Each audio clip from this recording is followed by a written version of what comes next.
시청자 여러분 안녕하십니까? 화요일 뉴스원 시작합니다. 오늘 새벽 경기 평택시 청부급에 있는 위험물질 보관창고에서 큰 불이 났습니다. 소방당국은 한때 대응 2단계와 국가소방동원령까지 발령해 밤샘 진화를 벌인 끝에 9시간 만에 큰 불길을 잡았습니다. 현장에 취재기자 나가 있습니다. 송수연 기자. 네, 경기 평택시 위험물질 보관창고 앞입니다. 네, 지금 상황은 어떻습니까? 네, 제 뒤로 불이 난 창고가 보이실 텐데요. 창고 주변으로는 계속 희뿌연 연기가 뿜어져 나오면서 주변에는 매캐한 냄새도 가득합니다. 소방대원들이 굴착기를 투입해서 이 잿더미를 헤집어서 잔불 정리를 하는 작업 중인데요. 경기 평택시 청부급에 있는 인화성 물질 보관 창고에서 불이 난 건 오늘 새벽 0시쯤입니다. 인명피해는 없었지만 창고 2개 동이 전소됐고 불이 번질 것을 우려해 소방당국은 한때 대응 1단계와 2단계는 물론 국가소방동원령까지 발령했습니다. 이 같은 총력 진화 끝에 오늘 오전 9시쯤 큰 불길이 잡히면서 초진이 선언됐습니다. 네, 그 창고에 위험물질이 보관돼 있다고 했는데 구체적으로 어떤 물질이죠? 네, 이곳 창고는 7개 동 가운데 5개 동이 인화성 물질을 보관하는 창고로 파악됐습니다. 위험물질 보관 허가량만 해도 1255만 리터에 달하는 대규모 위험물 시설입니다. 특히 불이 난 창고는 인화성 물질을 최대 191만 리터까지 보관할 수 있는 곳이라 자칫하면 대형 피해가 우려됐던 상황입니다. 다만 실제로 창고 안에 어떤 인화성 물질이 얼마만큼 보관돼 있는지는 소방당국이 불을 모두 끈 뒤에 확인할 계획입니다. 네, 화재가 15시간 넘게 이어지고 있는 건데 주변 상황은 괜찮습니까? 네, 저도 이렇게 인근에만 서 있기도 했는데도 일반적인 탄내가 아니라 코를 자극하는 역한 냄새가 느껴져서 이렇게 마스크를 착용했습니다. 그런데 마스크 안으로도 화학물질 냄새가 들어오고 있는 상황인데요. 창고 안에 100여 종에 달하는 위험물질이 보관돼 있던 만큼 환경부 산하 화학안전관리단이 화재 현장에 급파돼 유해물질을 측정했습니다. 공기질 검사 결과 이상은 없는 것으로 확인됐지만 정확히 어떤 위험물이 불타고 있는 것인지 파악되지 않아서 불이 모두 꺼진 뒤 조사 결과를 지켜봐야 하는 상황입니다. 화재 진압 과정에서 사용된 소방수와 유독물질이 섞여 인근 하천으로 흘러가지 않도록 둑도 세웠습니다.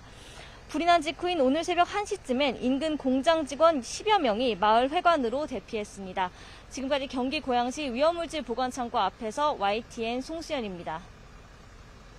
폭염의 기세가 한풀 꺾였다지만 피해는 아직 진행형입니다. 네, 극한 폭염에 바닷물 온도까지 치솟으며 양식장마다 매일 어류 수천 마리가 폐사하는 등 큰 피해를 입고 있는데요. 현장에 YTN 취재기자가 나가 있습니다. 김근우 기자. 네, 경북 포항에 있는 강도다리 양식장에 나와 있습니다. 네, 고수온으로 인해서 양식장 피해가 큰 상황이죠. 그렇습니다. 제가 나와 있는 이곳은 40만 마리 가까운 강도다리를 기르는 대형 육상 양식장인데요. 이 육상 양식장이라고는 하지만 이 바닷물을 끌어다가 수조에 부어서 강도다리를 기르기 때문에 이 고수온에는 굉장히 취약할 수밖에 없는 환경입니다. 이 화면을 잠시 돌려가지고 보시면요. 이 수조 옆에 플라스틱 통 여러 개가 이렇게 놓여 있는데요. 이 뚜껑을 열어보면 이렇게 오늘 아침에 폐사한 강도다리 수천 마리를 모아둔 모습입니다. 이게 대략 3천 마리 정도 되는데 이 매일 아침 5시마다 이 정도 양의 죽은 강도다리들을 건져낸다고 합니다. 주변에 있는 다른 양식장에서는 벌써 10만 마리 넘게 피해를 본 곳도 있다고 하는데요. 최적의 바닷물 20도 안팎인데 이달 들어 폭염으로 수온이 28도까지 올랐기 때문입니다. 사람으로 치면 거의 40도에 달하는 극한 더위를 겪고 있는 거라고 합니다. 폐사하지 않더라도 밥을 잘 먹지 못하고 면역력이 떨어지는 등 후유증이 큽니다. 처음 들여온 100마리 중에 70에서 80마리 정도를 출하하면 수확이 좋은 거로 보는데 올해는 거의 절반도 건지지 못할 것으로 보인다는데요. 어민의 말 직접 들어보시죠. 해서 키운 내 새끼가 자기도 고기도 지금 이겨낼 수 있는 환경이 아니기 때문에 점차 면역 기능이 떨어지는 순수대로 지금 폐사가 나고 있거든요. 심정은 그리고 말할 수 없이 착잡합니다. 고수온 현상이 길어지다 보니 전국적으로 이런 피해가 누적되고 있는 거죠. 그렇습니다. 이번 폭염으로 오늘 오전까지 전국 136개 양식 어가에서 어류 182만 마리 정도가 폐사한 것으로 조사됐는데요. 이곳 포항을 비롯한 경북 지역의 피해가 100만 마리를 넘어서 가장 컸습니다. 액체산소로 바닷물 온도를 낮춰보거나 수온이 낮은 15m 깊이 바다에서 물을 퍼오는 등 여러 방식으로 대응은 하고 있지만 한계가 뚜렷합니다. 그나마 희소식은 최근 태풍 영향으로 수온이 조금 내려갔다는 점인데요.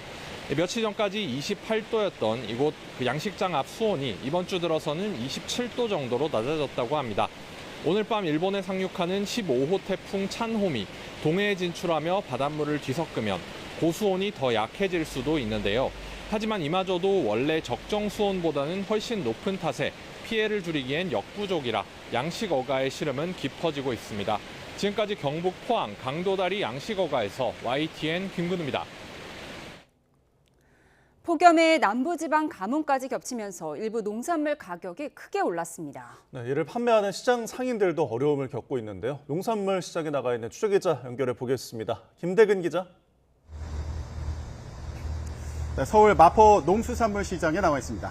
네, 시장은 여름 내내 더위 때문에 힘든 것 같은데 지금 상황은 어떻습니까? 네, 폭염의 기세는 한풀 꺾였지만 여전히 무더운 날씨죠. 특히 농산물은 더위에 취약할 수밖에 없는데 그러다 보니까 이렇게 이색 풍경도 등장했습니다. 농산물을 직접 진열해 두는 게 아니라 이렇게 사진으로 대체한 겁니다. 손님들이 와서 배추 달라, 오이 달라 이러면 이렇게 냉장고에서 신선한 농산물을 꺼내서 보여주는 방식인데요. 자, 일부 농산물들 이렇게 밑에다가 진열을 해두기도 했는데 얼음팩을 위에다 덮어두고 또 이 아래에도 얼음팩을 깔아서 최대한 신선하게 보관하기 위해서 애쓰는 모습입니다. 아무래도 높은 온도에 농산물이 시들까봐 이렇게 애쓰고 있는 상황인데요. 상황이 이렇다 보니까 상인들은 하루빨리 무더위가 가시기만을 기다리고 있습니다. 네, 그런데 설상가상으로 농산물 가격까지 올라서 상인들이 힘들다고요? 네, 그렇습니다. 무더위도 힘든데 농산물 가격까지 올라서 상인들 걱정이 또 늘었습니다. 저도 이 시장에 와서 아침에 이렇게 시금치를 좀 구매해봤습니다. 그런데 어렵게 구매했습니다. 가격이 오르다 보니까 상인들도 이 시금치를 적게 들여와서 사기가 힘든 건데, 자, 제가 이거 300g을 구매했습니다. 자, 이거 얼마로 보이시나요? 아시는 분들 계실 텐데, 자, 300g 저 6,000원에 구매했습니다. 그러니까 100g에 2,000원을 주고 산 건데, 자, 이 가격 어제 기준으로 인터넷에 나오는 그 소매 평균 가격과 동일합니다. 농산물 유통정보 사이트를 보면 10일 기준으로 시금치 100g에 2,000원이었습니다. 그런데 전달에는 1,088원이었습니다. 그러니까 84% 오른 가격입니다. 그런데 오늘 기준으로는 또 올랐어요. 제가 방송 전에 확인을 해봤더니 오늘 기준으로는 이 시금치 100g에 2,016원으로 지난달보다 85% 오른 상태였습니다. 네, 상인들의 얘기 들어보시죠. 가뭄이라든가 폭염 때문에 폭등한 야채가 많습니다. 주산지가 남부지방이다 보니까 폭염도 있지만 또 가뭄까지 겹쳐서 앞으로가 더 문제일 것 같습니다. 네, 그런데 가격이 오른다고 상인들이 좋은 건 아닙니다. 소비자들이 왔다가 이 시금치 비싸다 이러면서 발길을 돌릴 수도 있기 때문인데요. 일부 상인들은 벌써부터 추석까지 가격이 영향을 미치는 건 아닌가 걱정하는 모습을 보이기도 했습니다. 상인들의 얘기 들어보시죠. 한 단에 7,000원 하면은 이러고 다 그냥 가요. 추석 때 되면 아무래도 그때 가서 가뭄도 있고 더웠던 게 안 좋은 영향이 있기 때문에. 네, 더위에 농산물이 시들까봐 걱정, 그리고 비싸서 안 팔릴까봐 걱정, 상인들의 걱정이 끊이지 않고 있습니다. 하루빨리 더위가 그쳐서 상인들 근심도 사라지길 응원하겠습니다. 지금까지 서울 마포 농수산물 시장에서 YTN 김대근입니다. 제15호 태풍 찬홈이 일본 열도를 향해 접근하고 있습니다. 네, 오늘 밤 일본 수도인 도쿄를 관통한 뒤 우리나라 쪽으로 접근할 것으로 보이는데요. 도쿄 연결해서 자세한 소식 들어보겠습니다.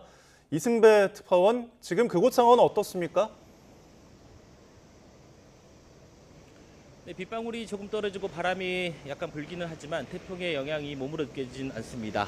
제가 지금 나와 있는 것은 이 도쿄의 아카사카라는 곳입니다. 우리로 따지면 서울 여의도 같은 곳인데요. 일본은 오늘 공휴일입니다. 일본말로 야마노히 산의 날이라는 법정 공휴일인데요. 이 태풍이 온다는 소식 때문인지 보시는 것처럼 이 거리에 있는 사람들이 그렇게 많이 보이지 않습니다. 이 전체적인 태풍 경로를 보면요, 일본의 동쪽에서 서쪽으로 통과한 뒤에 우리 동해로 빠져나가는 이 루트입니다. 이 태풍은 현재 수백 킬로미터 넘게 떨어진 바다 쪽에 있고요, 일본을 향해 다가오고 있습니다. 이동 속도는 시속 40km 정도입니다. 중국을 강타한 돌핀보다는 속도가 2배가량이 빠릅니다. 중심 기압은 985헥토파스칼, 최대 풍속은 초속 24m 정도입니다. 태풍 강도는 가장 낮은 1단계고요. 그렇게 규모는 크지 않습니다. 1시간쯤 전인 오후 3시쯤에 도쿄 동북동쪽 약 220km 해상까지 접근을 했습니다. 지금까지 나온 예보를 보면 수도인 도쿄는 오늘 밤 9시쯤에 통과할 것으로 보입니다. 일본 육상을 지나면서 이 태풍은 점차 세력이 약해질 전망입니다. 내일 오전에 열대 저압부로 약해지고 밤쯤에는 온대 저기압으로 변해서 동해로 이동할 것이라고 기상청은 보고 있습니다. 지금까지 도쿄에서 YTN 이승배입니다. 극한 폭염에 이어 가뭄이 걱정입니다. 부산과 울산, 경남 지역은 특히 올여름에 비가 오지 않았는데요. 네, 일본에 상륙하는 태풍 찬홈이 내일쯤 우리나라에도 비를 뿌리겠지만 동해안에 국한될 것으로 보입니다. 취재 기자 연결합니다. 장하영 기자, 남부지방이 특히 가뭄이 심한데요. 얼마나 안 온 겁니까? 네, 지난달 부산과 울산, 경남 지역의 강수량은 68mm로 역대 최저를 기록했습니다. 보통 7월에 300mm는 넘게 와야 하는데 평년의 5분의 1 수준에 그친 겁니다. 지난 6월 한 달 동안 우리나라에 내린 강수량 분포도입니다. 빨간색에 가까울수록 비가 많고 파란색 계열이 보통, 노랑에 가까울수록 비가 오지 않은 건데요. 6월에는 대구, 경북 지역에 비가 가장 적게 왔습니다. 부산과 울산, 경남, 김해도 평년의 절반에도 못 미치는 누적 강수량 보였습니다. 7월은 원래 비가 많이 오는 달인데 지역별 강수 편차가 심했습니다. 울산이 특히 심해서 평년의 11%에 불과했고 김해와 부산도 한 달 내내 내린 비가 50mm 수준에 그쳤습니다. 이번 달도 가물기는 마찬가지입니다. 어제까지 내린 비의 양을 확인했더니 울산이 7.1mm, 김해가 1.1mm 뿐이었고요. 8월 상순 평균 83mm는 비가 왔었던 부산에는 한 방울도 내리지 않았습니다. 지난달 전국의 가뭄 발생일을 살폈더니 부울경 지역의 7월 기상가뭄 누적 발생일 수는 20일이 넘었습니다. 대구, 경북 지역도 13.4일, 전북이 7.7일을 기록했습니다. 네, 비 소식이 정말 간절한데 언제쯤 비가 내릴까요? 네, 현재 동해안에 내일부터 사흘 정도 비 예보가 있습니다. 내일과 모레 강원과 경북 동해안에 20에서 60mm 정도가 내릴 걸로 예상됩니다. 모레에는 비가 귀한 부산과 울산에도 10에서 40mm 정도의 비가 올 것으로 보입니다. 이 비는 태풍 찬홈의 영향인데요. 15호 태풍 찬홈은 오늘 밤 9시쯤 도쿄에 상륙해 내일 아침 열대 저압부로 변질하고 내일 밤에는 남아있는 비구름이 우리나라 동해안에 비를 뿌리겠습니다. 다만 양이 그다지 많진 않을 전망입니다. 이 동해안을 제외한 전국에 지금으로선 앞으로 열흘 동안 대기 불안정으로 인한 소나기를 제외하고는 비 소식이 없습니다. 기상청은 한반도 기압계가 매우 유동적인 상황이라며 발표되는 기상 정보를 수시로 확인해달라고 당부했습니다. 지금까지 과학기상부에서 YTN 장하영입니다. 이재명 대통령이 임기 내에 세종 집무실 시대를 열겠다며 국토 균형 발전을 강조했습니다. 주 52시간제 유예 등 여러 사안을 둘러싸고 정부 부처 간 엇박자가 있다는 지적에도 직접 반박했는데요. 청와대 연결해서 자세히 알아보겠습니다. 홍민기 기자, 이 대통령의 세종 집무실 관련 발언부터 전해주시죠. 네, 이 대통령은 오늘 정부 출범 이후 네 번째로 정부 세종청사에서 국무회의를 주재했습니다. 이 대통령은 수도권 1극 체제가 부동산, 교육, 청년 문제 등 우리 사회 모든 중대 문제의 출발점이라며 국토 균형 발전이 이를 해결할 열쇠라고 강조했습니다. 특히 임기 내에 세종 집무실 시대를 열고 마지막 국무회의도 이곳에서 열겠다며 행정수도 세종 이전에 총력을 다해달라고 당부했습니다. 이어진 회의에서 행복청은 2029년 8월 대통령 세종 집무실 입주와 2033년 국회 세종의사당 준공계획에 최선을 다하겠다고 보고했습니다. 이 대통령은 또 국토균형 발전이 토양이라면 초격차 첨단산업 육성은 경제의 대도약을 위한 씨앗이라며 어제 민관 합동으로 점검했던 메가 프로젝트를 언급했는데요. 낡은 관행이나 불필요한 절차를 과감히 개선하는 데 전 부처가 힘을 모아야 한다며 안 되는 이유를 찾지 말고 일이 되는 방법을 찾는 적극적 행정을 당부했습니다. 네, 이 대통령은 최근 정부 부처 간의 엇박자라는 지적에 대해서도 언급을 했죠. 네, 이 대통령은 국무회의 중 최근 정부 부처 간에 조율되지 않은 의견이 발표돼 엇박자, 충돌이라는 지적이 있다고 말했습니다. 최근 메가 프로젝트 추진 과정에서 반도체 산업 주 52시간제 유예 문제를 둘러싼 노동부와 산업부 사이 갈등을 언급한 건데요. 투명하고 개방적인 의사결정 과정 초기에는 의견이 다를 수밖에 없다며 부처 간 내부 조율을 거쳐 발표하는 게 오히려 과거에 지적받았던 밀실 행정이라고 말했습니다. 이어 합리적인 논쟁과 토론을 통해 입장을 조율하는 것이 민주적 과정인데 이것을 엇박자라고 표현하는 건 옳지 않다고 강조했습니다. 이 대통령은 또 최근 재경부의 세제 개편안이 수정을 거듭해 누더기가 됐다는 지적도 거론했습니다. 정책이 아닌 개편안은 국민의 의견을 듣는 거라며 반론이 있으면 반론을 받아들이는 게 바람직한 거라고 말했습니다. 지금까지 청와대에서 전해드렸습니다. 이재명 대통령이 충북 음성군에 지어진 국립소방병원 공식 개원식에 참석했습니다. 관련 현장 화면 보시죠. 네, 국립소방병원은 국내 최초로 소방 전문 공공병원입니다. 지난 6월에 정식 운영에 들어갔는데요. 오늘 이재명 대통령이 참석한 가운데 공식 개원식을 가진 그림을 저희가 보여드리고 있습니다. 네, 순국 선열에 대한 묵념하는 모습도 저희가 보여드렸고요. 지금 이곳에는 화재 진압과 구조에 나서는 화상, 그리고 외상, 근골격계 질환, 호흡기 질환, 외상 후 스트레스 장애 등 이런 곳에 노출된 소방 공무원의 건강권 보장과 직업성 질환 치료를 위해 설립이 된 곳입니다. 최초의 소방 전문 공공병원에 대한 개원식에 이 대통령이 참석한 모습을 보여드렸는데요. 병원 관계자들을 격려하고 치료받고 있는 소방 공무원도 격려하는 모습을 전해드렸습니다. 자세한 내용은 저희가 더 들어오는 대로 이어진 뉴스에서 전해드리겠습니다. 오늘 국회 국토교통위원회에서는 국토교통부의 업무 보고와 함께 현장 질의가 진행되고 있습니다. 집값 상승과 공급 절벽 책임에 대한 여야 공방이 이어지고 있는데요. 국회로 가보겠습니다. 박희재 기자. 네, 국회입니다. 네, 국회 국토위 진행 상황 전해주시죠. 네, 국회 국토교통위원회가 국토교통부로부터 부동산 공급 정책 등을 업무 보고 받고 있습니다. 여야는 질의 시작부터 부동산 공급을 고리로 날선 공방을 이어가고 있는데요. 민주당 김남근 의원은 오세훈 서울시장에서 아파트 착공 물량이 그간의 평균치보다 낮다며 그게 지금의 전 월세난 원인이라고 규정했습니다. 반면 국민의힘 김미애 의원은 이재명 대통령이 집권하자마자 대출 정책으로 지금은 세금으로 부동산 시장을 잡으려 한다며 반시장 정책이 바로 부동산 공급 대란 원인이라고 날세웠습니다. 이에 앞서 여야는 정부의 지난해 부동산 공급 정책 후속 입법 처리 등을 위한 본회의 시점을 놓고도 공방을 벌였는데요. 더불어민주당은 13일에 빠른 처리를, 국민의힘은 주택법안 외에 쟁점 법안이 있다며 20일을 주장하고 있습니다. 아침 회의 발언 들어보겠습니다. 국민의힘이 그토록 강조하는 주택 공급을 뒷받침할 법안들도 본회의 문턱에 잠들어 있습니다.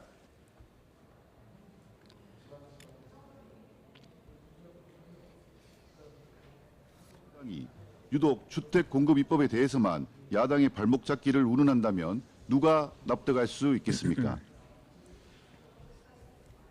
네, 앞서 정의용 사무총장의 녹취가 나가는 과정에서 오디오가 고르지 못했습니다. 시청자 여러분께 사과드리겠습니다. 네, 계속해서 저희는 국회 취재기자와 연결해서 내용 알아보겠습니다. 더불어민주당은 사실상 전당대회 명운을 가를 호남 지역 당원 투표가 오늘 시작됐죠? 네, 그렇습니다. 6일 남은 더불어민주당 전당대회 오전부터 권리당원 3분의 1이 있는 호남 지역 온라인 투표가 한창인데요. 1.48%포인트 차 초박빙인 김민석, 정청래 후보 모두 그간의 파열음을 의식해서인지 오늘은 비교적 포용을 언급하는 분위기입니다. 정청래 후보는 김어준의 뉴스공장 유튜브에 나와 대표가 되면 김 후보를 품겠다고 말했고, 김 후보도 정어리TV 유튜브에서 두루 친한 게 김민석 정치라면서 화합을 위해 노력 노력하겠다고 했습니다. 다만 두 후보 간 계파 구도는 여의도까지 적지 않은 파장을 미치는 분위기입니다. 민주당이 어제에 이어 내일도 공개 최고위 대신 원내대책회의로 대체하기로 결정했는데요. 관련해 친청계 최고위원은 YTN과의 통화에서 공개 발언할 기회를 빼앗겼다는 점을 부각하며 입틀막 당한 기분이라고 말했습니다. 친명계 강득구 최고위원은 기자회견을 열고 정청래 후보의 대표 시절 사례를 거론하며 직격했는데요. 조국혁신당 합당 무산 때는 청와대와 소통한 것처럼, 그리고 김관영 전 전북지사 제명 때는 최고위에서 만장일치로 찬성한 양 거짓말했다고 날세웠습니다. 최대 격전지인 호남 지역에 이어 서울, 경기까지 경선이 점차 다가오면서 이런 갈등 구도가 점입가경에 들어갈 거로 보입니다. 네, 국민의힘에서는 당원들 간의 새 경쟁이 격화하는 분위기죠. 네, 그렇습니다. 국민의힘 장동혁 대표 퇴진을 외쳐온 비당권파 당원들이 조금 전 국회 앞에서 기자회견을 열었습니다.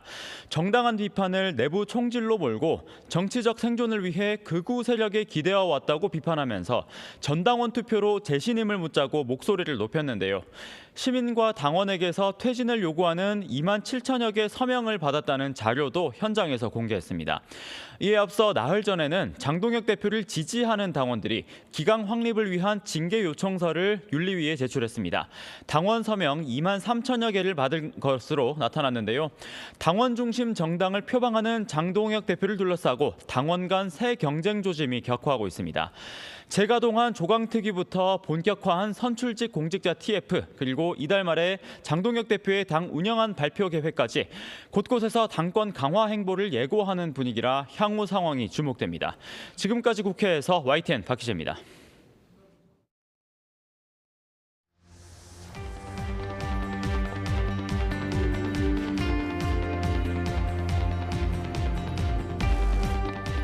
오늘 나온 뉴시스 여론조사 보시겠습니다. 지난 3월 이 기관의 직전 조사와 비교하면 대통령 지지율이 5개월 사이에 14%포인트 하락했습니다. 어제 발표된 리얼미터 조사의 연령별 지지율을 보면 2030 민심이 차갑다는 걸 확인할 수 있습니다.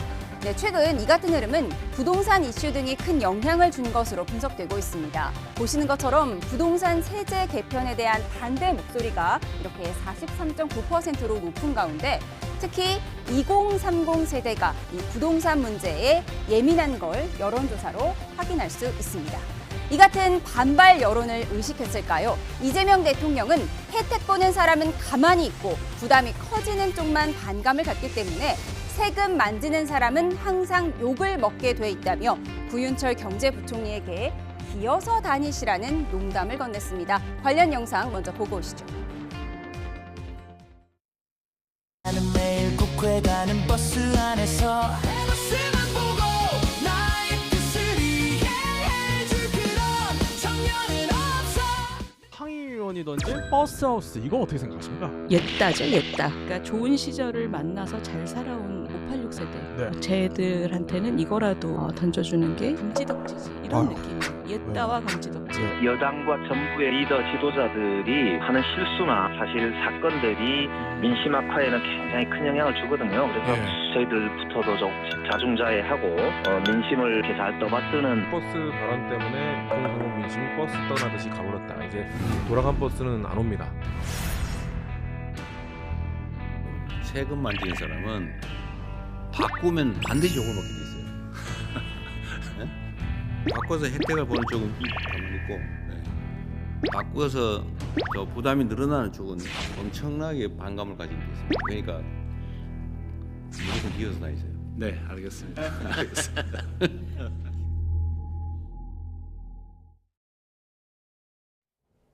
오늘의 정치온 김영배 민주당 의원, 김성태 전 국민의힘 원내대표와 함께합니다. 어서 오십시오. 예. 네, 보신 것처럼 부동산 2030 여론이 싸늘한데요. 이재명 대통령이 세금 만지는 사람은 원래 욕먹는 범이다. 경제부총리에게 기어서 다니시라 이렇게 얘기했습니다. 뭐 몸을 낮추라는 것 같긴 한데 적절한 농담이었을까요? 어떻게 보십니까? 그러니까 저기 이재명 대통령의 현재 그 씁쓸한 심정을 그대로 대변하는 것 같습니다. 꼭 해야 될 일을 하는데 하게 되면 네. 뭐 욕을 많이 먹는 일이다 이런 말씀인데요. 그런데 또 정치라고 하는 게 결국은 국민들에게 지지도 받으면서 동시에 이익도 드려야 되기 때문에 예. 지지와 이익 사이에는 이게 또 때로는 간극이 있거든요. 정치인의 숙명이고 우리 정부가 감당해야 될 일종의 숙명이라고 봐야 되겠죠. 그래서 더 합리적이면서도 그러나 이 사람들의 지지를 받는 정말 그런 방안을 만드는 데 저희들이 최선을 다하는 수밖에 없지 않을까? 뭐 그렇게 생각합니다. 예, 아무래도 민주당 황희 의원의 버스하우스 제안 후폭풍이 아직도 여전한 가운데 이재명 대통령이 이 부동산 세제 개편안 누더기 아니다, 일관성 없다고 비판하지 마라. 오늘 이런 얘기도 했습니다. 그러니까 정부의 세제 개편안이 이제 뭐 이 추가 누르기 어떤 그런 방지 법안 이런 거하고 같이 이제 둘러싸고 논란이 되고 있지 않습니까? 그래서 이제 구인철 이제 경제부총리 같은 경우는 입법 예고 기간 동안에 이제 국민 의견을 적극 수렴해서 수정 보완해 나가는 게 이게 이제 맞는 거다 이런 입장을 가지고 있는데 그런 측면에서 오늘 국무회의에서 이재명 대통령이 결국은 여론 수렴해 가지고 고칠 거는 고치라는 이야기예요. 예. 그렇기 때문에 지난번 발표한 부동산 세제 개편안은 국민 여론이 악화되고 또 더군다나 이 정치의 정책에 대한 반감 이 저항이 엄청나다는 걸 대통령도 본인이 직접 안다는 이야기죠. 그런데 저걸 국무회에서 저 무거운 주제로 대통령 지지율은 지금 계속 떨어지고 있는데 참 이재명 대통령 무슨 배짱 가지고 저렇게 여유 있게 경제부총리 잡고 그냥 세금 올리면 뭐 요것도 묻게 돼 있다 그러고 뭐 이런 식으로 또 기어서 다니라고 그러고 그게 이제 뭐 내용은 뭐 그렇게 해서 이제 낮게 국민들의 마음을 이제 여론 수렴을 해서 이걸 풀어보자 이야기지만은 이걸 가지고 이제 국민 정서하고 국민들이 열받아가 있는데 그런 측면에서 상당한 온도 차가 있는 거 아니냐. 거기에 대한 이제 비난과 예. 비판이 있는 거죠. 장동혁 대표는 이재명 대통령의 대선 후보 시절에 공약이 나온 포스터를 들고 나왔습니다. 대출 규제 완화하고 세금 줄여주겠다 이렇게 공약했던 내용들을 지금 꺼내 들었어요. 아무래도 지금 이재명 대통령이 세제 개편안 누더기 아니다 이렇게 주장하니까 이런 얘기를 하는 것 같습니다. 그러니까 야당에서는 저런 비판을 할 수 있죠. 특히 이제 이재명 대통령도 실제로 세금으로 집값 잡는 일을 하지 않겠다라고 이제 선거 유세 과정에서 말씀을 하셨어요. 그런데 분명하게 말씀드릴 것은 지금도 대통령께서 세금으로 집값을 잡겠다라고 말씀하시는 게 아니다라는 점이에요. 분명하게 계속 말씀하시지만 세제를 좀 정상화시키겠다. 그래서 예를 들면 다주택자들의 경우에 이번에 보면 뭐 예를 들면 5채가 있는데 100억이다. 한 채가 있는데 100억이다. 그런데 지금은 세제가 다주택자인 5채를 가진 100억 합산 이분들이 훨씬 더 징벌적으로 세금을 많이 내시거든요. 근데 이거를 고쳐서 이제는 가격으로 합산하자. 예. 그래서 세금을 매기겠다 이렇게 바꿨단 말이에요. 그러니까 세제를 합리화시키는 네. 과정이다 이렇게 설명을 하고 있고 특히 초고가를 위주로 이제 이렇게 세금을 강화시킨다 이렇게 되어 있기 때문에 저는 세제 합리화 과정에서 발생하는 진통이 절반 정도는 있다고 보고요. 다만 그러니까 비거주 1주택의 경우가 혜택이 좀 줄어들면서 사실은 내가 뭐 봉양 때문에 혹은 네. 아이들 학교 때문에 뭐 내 직장 때문에 불가피하게 비거주하는 1주택자인데 이렇게 혜택을 줄이는 게 문제가 있지 않냐 이런 문제제기는 꽤 많거든요. 그러니까 그걸 포함해서 앞으로 시민들의 의견을 들으면서 아까 대통령 말씀대로 누더기 이야기도 있을 수 있지만 그러나 시민들과 함께 정책을 만들어간다는 정말 그런 심정으로 저는 합리적 조정은 필요하다 이렇게 생각합니다. 예, 여당 내에서도 2030 민심이 버스 떠나듯 가버려서 이제 안 올 수 있다 이런 우려의 쓴소리도 하던데요. 이 논란의 버스하우스 아이디어 황희 민주당 의원이 SNS에 공개하기 전에 의원 단톡방에 먼저 공유를 했다고 합니다. 내용 함께 보시죠.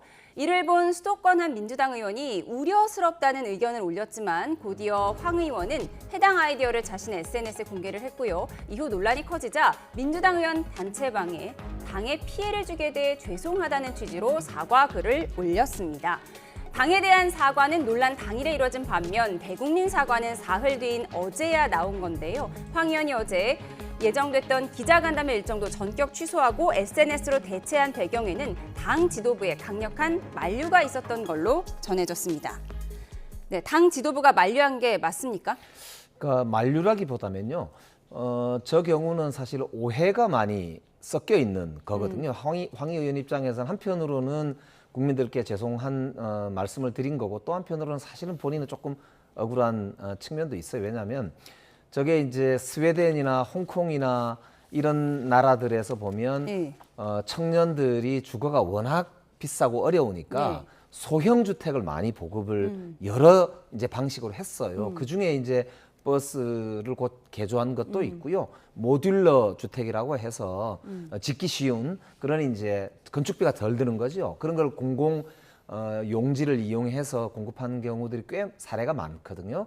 그러니까 그런 이제 아이디어 중에 하나로 황희 의원이 말을 한 거, 특히 황희 의원은 법안을 여러 개 관련해서 내놨는데 그 전에도 이미 주교 복합이라 그래서 주상 복합은 있지만은 주거와 학교를 같이 지어가지고 초등학교 아이들이나 중학교 아이들이 있는 부모들이 그 이제 함께 살 수 있는 공간을 이렇게 만들면 뭐 주택으로서 굉장히 좋지 않냐 이런 아이디어도 내놓은 분이에요. 그렇기 때문에 이제 그런 면에서는 이제 한편으로는 이게 지나치게 비난만 받게 되는 게 오히려 당으로서도 부담이니까 차근차근 죄송한 건 죄송하다고 말씀드리고 또 한편으로는 국민들께 또 설명드릴 건 드릴 필요가 있지 않느냐 아마 그런 취지였을 걸로 판단합니다. 근데 이 황당한 버스하우스 아이디어를 왜 민주당 의원 단톡방에 이제 먼저 공개를 했다는 거잖아요. 근데 왜 아무도 안 말렸을까? 못 말렸을까? 제가 알기로는 일부 의원께서는 그거 좀 난감한 입장이 있었다고 들었어요. 제가 민주당 의원님한테.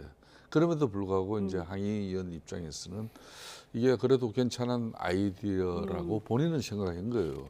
실질적으로 뭐 스웨덴, 네덜란드하고 뭐 일부는 이제 보트하우스라고 하죠. 근데 그 보트하우스는 서구 유럽 쪽에서는 청년들이 로망이에요, 진짜. 고급 주택 아주 하나에. 고급 주택이죠. 그렇지만 이제 우리 대한민국의 청년 주택 같은 경우는 문제 제기면은 2020년도 문재인 정부 당시에도 그냥 그때 이제 뭐 비즈니스 호텔 이런 게 영업 안 되는 거 그거 개조해가지고 청년 주택 하자. 예? 그리고 컨테이너 뭐 이 컨테이너 가지고 또 개조해가지고 청년 주택 하자. 뭐 이러다 보니까 지금 폐버스 아이디까지 났어요. 그러니까 결론은 이제 좀 뒤늦은 감이 상당히 있습니다만은 이게 시장에서 수요가 있으면 공급으로서 이 문제를 풀어야 되는데 이번 부동산 세제 개편안이라든지 또 그동안 금융기관 대출 규제 이런 걸 통해 가지고 집값을 잡으려고 했던 억누르는 그런 방식의 지금 반감 저항이 이번에 폐버스에서 폭발해 버립니다. 그러니까 2030 이 사람들이 우리는 그냥 반지하 내지는 늘 옥탑방 그리고 이제 뭐 이렇게 이제 폐버스 그러니까 우리가 그렇게 천대꾸러기냐 이렇게 던져주면 그걸로 그냥 받아먹고 그냥 좀 뭐라고 해야 되나 좀 재활용 갱량화되는 그런 대상으로 청년이 그냥 내몰리는 거 아니냐 거기에 대한 엄청난 반감이 있는 거예요. 폭발한 2030 분노를 잠재울 정책, 김영배 의원님이 많이 고민하고 계실 것 같습니다. 네, 이어서 민주당 차기 당대표를 뽑는 전당대회 초접전 양상인데요. 결국 최대 승부처인 호남과 수도권에서 결판이 날 걸로 보이는 가운데 후보들은 저마다 호남 표심 구애에 열을 올리고 있습니다. 들어보시죠. 실제 경제 정책을 다뤄보시거나 아니면 이 관련된 지금 대기업의 오너들하고 일정 기간 이상 토의를 좀 해보신 적이 있으신지. 김민석 후보는 사람을 무시하는 데 좀 일각이 있는 것 같은데요. 당연히 당대표 하면서 1년 동안 얼마나 많은 기업인들과 만나서 얘기했겠습니까? 정치자금법 위반으로 실형을 받은 적 있습니까? 확정 판결?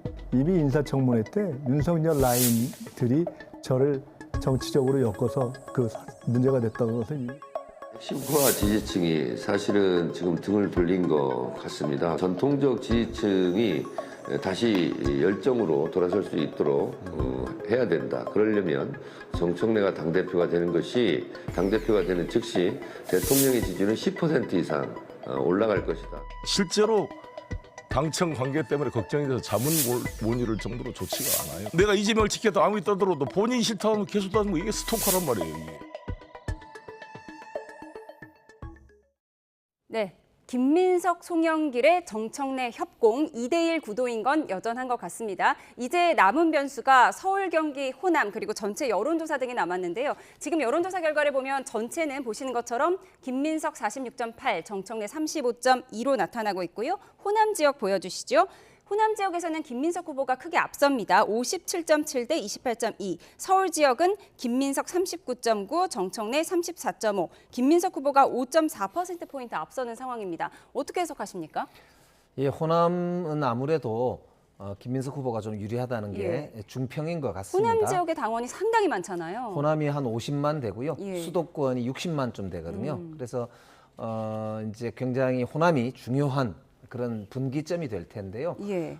다만 이제 정청래 이제 당 대표가 수도권에서 굉장히 강점을 가지고 있는 이유가 온라인 당원들이 많아서 그렇고 온라인 당원들은 대부분 젊은 분들이 좀 많은 편입니다. 그러다 보니까 온라인 커뮤니티, 소위 뭐 이제 김어준 씨라든지 이런 이제 강성 당원들 뭐 이렇게 말씀들 하시는 그런 이제 흐름이 있는 그런 커뮤니티에 많이 이렇게 영향을 받기 때문에 수도권에서는 아무래도 정청래 후보가 상대적으로 강세이고 여론조사는 저렇게 나오지만 실제로 누가 투표하느냐에 따라서 그 표결 결과는 또 약간 편차가 있을 수 있고 그래서 저는 일단 호남에서 아마 토요일 날 결과가 나오는 게 큰 분기점이 될 것이고요.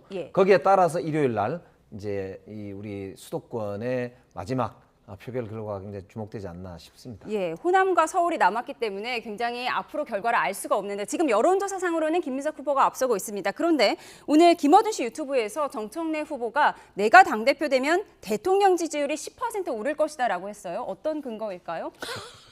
그러니까 그만큼 이제 정청래 대표 입장에서는 지금 이재명 대통령하고 불편하다는 그 자신의 어떤 심중을 뭐 저렇게 이제 또 표현이 된다고 저는 봐요. 그렇기 때문에 자기가 당대표 되더라도 이재명 대통령하고 잘 지낼 것이고 또 그런 이제 당청 관계를 통해 가지고 대통령 국정 운영 지지율도 당이 뜻받쳐 줄 수 있다는 어떤 그런 자신감.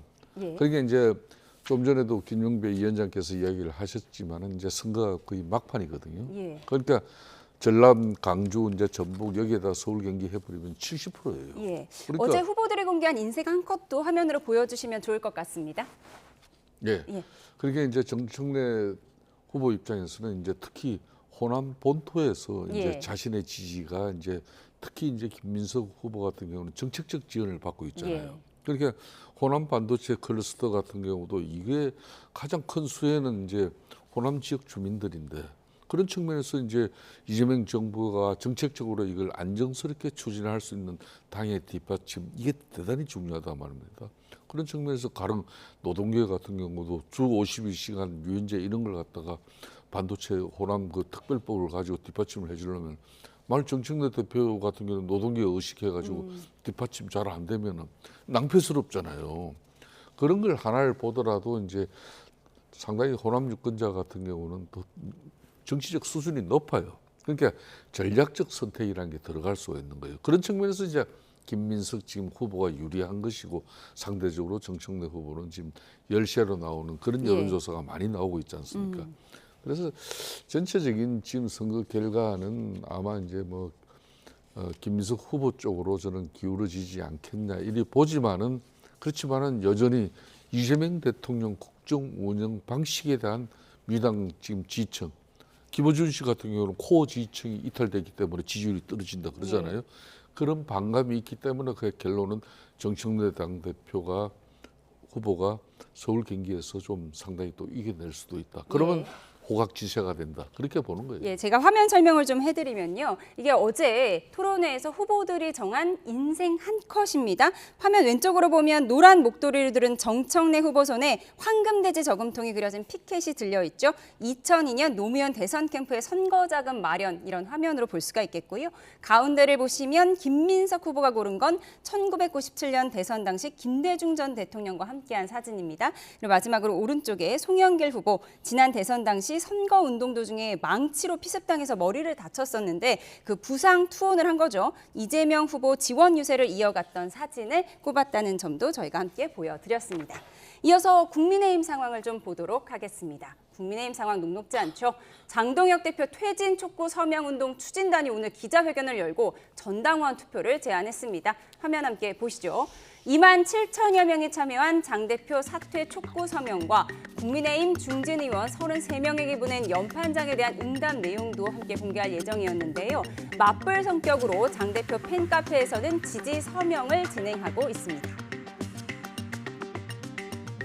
구체적으로 장동혁 대표를 지지하고 당의 기강 확립을 위한 서명 운동을 앞으로 그 장동혁 대표의 사퇴를 촉구하는 측에서 진행을 했던 기간만큼 동일한 기간 45일 동안 추가적으로 서명을 받아서 왜곡된 시각으로 당을 운영하려고 몇몇 분들이 모여서 자발적으로 장동혁 대표 퇴진 서명 운동을 했다고 하니까 그에 맞춰서 또 딴물당원들 동원해서 과연 옳은 건가? 네, 이 같은 난맥상을 반영하듯 대통령 지지율 하락세에도 국민의힘 지지율은 낙수 효과를 보지 못한 채 하락하고 있습니다.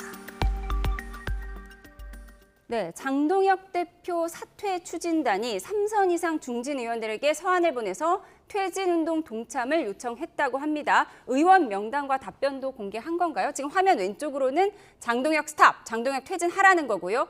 오른쪽에는 장 대표 지지 서명하는 또 서명 운동의 모습을 보여드렸습니다. 그러니까 지금 뭐 당에서 저런 논란을 가지고 또 당의 특히 당의 대응 방식은 당에 이제 뭐 책임당은 한 100명 중에 뭐 한 3만여 명의 어떤 저런 장동혁 대표 사퇴를 갖다가 주장하는 어떤 그런 목소리가 있다 하더라도 당에서 대응 방식은 저렇게 가면 안 되는 것이죠. 그러니까 이제 장동혁 대표 입장은 이미 앞에 입장을 표명했지 않습니까? 100만 당원 중에 일부가 뭐 그렇게 자신의 퇴진 문제를 이야기한다 하더라도 그게 조직주의이기 때문에 사퇴에 절대 응할 일이 없다. 그리고 자신이 이제 앞으로 당의 정책적 비전이라든지 또 당원 주권 강화를 통해 가지고 당의 어떤 그런 당권을 더욱더 이제 강화시키려고 하는 그런 의지가 확고하다는 게 많은 언론 뉴스 보도를 통해서 나간 마당이에요. 그렇기 때문에 이제야말로 당의 통합된 리더십으로 본인이 이제 저런 목소리가 있음에도 불구하고 당내 반목 분열 갈등을 갖다 이걸 해소시킬 수 있는 통합의 리더십을 만들어 나가야지. 또 저기는 저기대로 그냥 강성도 당원들 동원해가지고 대응하는 방식 이러면 계속 갈등이 정폭되는 거거든요. 당대표 사퇴와 그런 지지로 측면에서 양분이 이제 됐습니다. 당의 뭐 중진들이라든지 또 당의 지도부라든지 지금 이런 당의 갈등 구조를 어떻게 해소해 나갈 것인가. 본질적인 거기에 대한 해답을 구하고 당이 또 거기에 순응하는 어떤 그런 절차를 만들어가는 게 민주정당의 모습이지 실력은 실력대로 저거는 별 부질 없어요. 또 저런다고 또 장동혁 대표가 사퇴할 사람도 아니고 그렇다면 이럴 되면 제1야당으로서 계속 국민적 신뢰를 확보하는데 실패하는 겁니다. 지금 보안수사권 폐지 그냥 폐버스 논란이고 지금 뭐 세제 개판해가지고 엄청 국민 뭐 저항 분노심이 큰데 이걸 제1야당이 제대로 받아먹지 못한 그 한계 분명히 있잖아요. 지금 방식으로는 안 된다는 거거든. 예, 마지막으로 이 국방부 장관 논란이 있어서 한번 짚어볼 텐데요. 안규백 장관의 이른바 마오쩌둥 좌우명 발언이 뒤늦게 논란이 됐습니다. 정점식 원내대표는 이재명 대통령에게 안 장관 경질을 촉구했는데요. 내용을 좀 보실까요? 6.25 전쟁 당시 중공군 참전을 결정한 마오쩌둥의 어록, 처변 불경, 정세가 변해도 놀라지 않는다. 이 말을 좌우명이라고 소개해 야당 비판이 거센데요. 이런 가운데 국방부 장관 후보자 인사청문회 준비단이 안 장관의 과거 탈영 이력을 이미 알고 있었다는 취지의 주장이 나왔습니다. 안타까운 게 약간의 믿을 만한 그럴듯한 거짓말을 좀 하지. 왜 그런 걸 사전에 준비를 못했을까. 이야기를 했는지 모르지만 준비단에서는 알고 있었다. 그 사람하고 저는 아주 잘 친합니다. 저는 같이 근무도 했고. 근거 없는 주장에 대해서 별도 입장은 없습니다. 그 주장하신 김영수 전 소령님을 명예훼손으로 고발하실 생각인가요? 별도 대응 계획은 없습니다. 허위 사실을 계속 주장하시는데 왜 고발을 안 하시는 건가요? 그분이 이미 고발장을 접수해서 수사가 진행 중이지 않습니까? 저희는 그 수사에 적극적으로 협조할 것이고 수사 결과를 기다리겠습니다. 네. 처변 불경, 정세가 변해도 놀라지 않는다. 이게 좌우명인 건 괜찮은데 굳이 우리나라 국방부 장관이 6.25 전쟁 당시 중공군 참전을 결정한 마오쩌둥 어록을 좌우명으로 가질 필요가 있었을까요? 저게 이제 2016년도에 당의 사무총장으로 취임하실 때 인터뷰에서도 저 말씀을 하셨거든요. 예. 이게 좀 아셔야 되는 게 안규백 의원님 고향이 전라북도 고창이신데요. 예. 선대 때부터 굉장히 한학에도 능하고 어릴 때부터 이 한학을 공부를 많이 하셔서 굉장히 한자도 잘 쓰시고 예. 이 고사에 굉장히 능통하신 국회의원이세요. 예. 그래서 특히 이제 저 안규백 의원께서 그 고사 이런 걸 많이 인용하시는데 처변불경이 처음에 송나라에 있는 그런 이제 그 당시 고사에서 유래됐다고 하거든요. 그러니까 저건 하루 이틀 된 이야기가 아니고 네. 오늘 갑자기 국방부 장관 되고 나서 말씀하신 게 아니거든요. 예. 그렇기 때문에 이 견강부회다 이 말씀을 드리고 싶고 그동안 색깔론 등을 통해서 안규백 장관은 계속 흠집을 내다가 네. 안 되니까 엉뚱하게 저걸 또 꺼내가지고 지금 저렇게 비난을 하는데요. 저는 제대로 좀 비판하고 대안 있는 그런 이제 비판을 하는 야당이 되었으면 참 좋겠고 특히 국방을 저렇게 네. 정말 근거 없는 비난을 통해서 뭔가 자신들의 입지를 확보하려고 하는 거는 저는 정말로 안 맞는 것 같아요. 그러니까 야당이 좀 국방 분야에서도 좀 저는 대안 있는 그런 정책적인 비판을 예. 좀 해주셨으면 좋겠다. 그 말씀 꼭 드리고 싶습니다. 국민의힘 정정식 원내대표는 엽기 발언이다. 안규백 장관 경질해야 된다 이렇게 얘기했지만 좀 본질을 봐달라. 꼬투리 잡지 말라. 이런 반박을 주셨습니다. 지금까지 김영배 민주당 의원, 김성태 전 국민의힘 원내대표와 함께했습니다. 고맙습니다.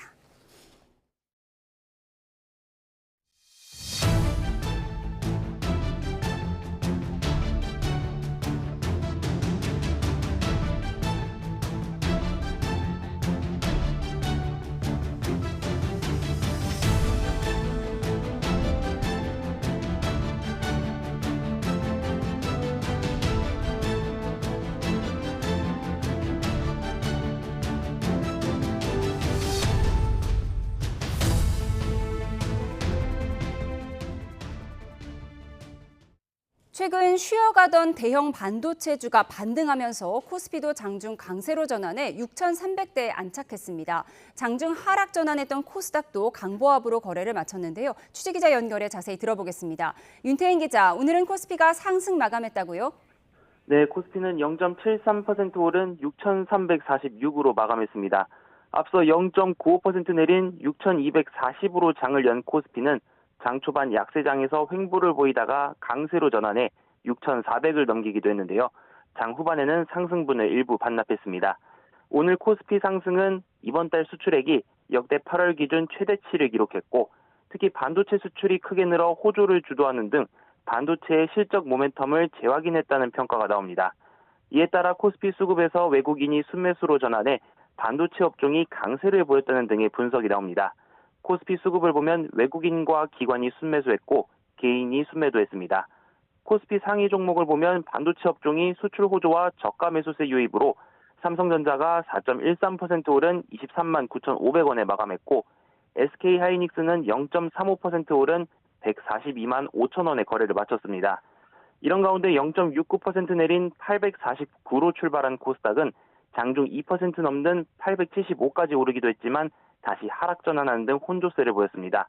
코스닥은 상위 종목 가운데 바이오와 2차 전지 위주로 차익 실현 매물이 나오며 장 대부분을 약보합으로 이어갔는데요.